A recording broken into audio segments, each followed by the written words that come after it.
Сәлем достар, менің каналыма қош келдіңіздер. Біз бүгін осындай әдемі қыз балаларға арналған бантик жасайтын боламыз.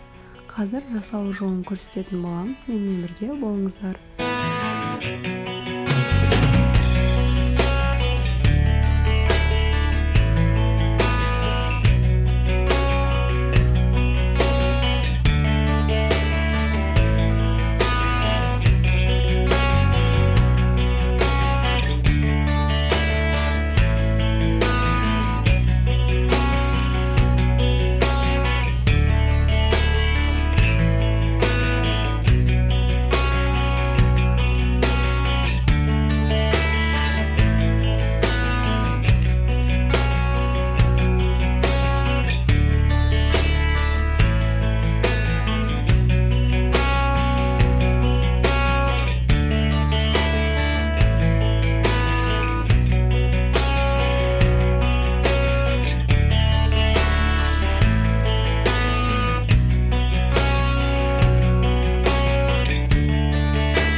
Бірге болғандарыңыз үшін рахмет. Менің каналыма тіркеліп, және де лайк басып, комментарий қалдыруды ұмытпаңыздар.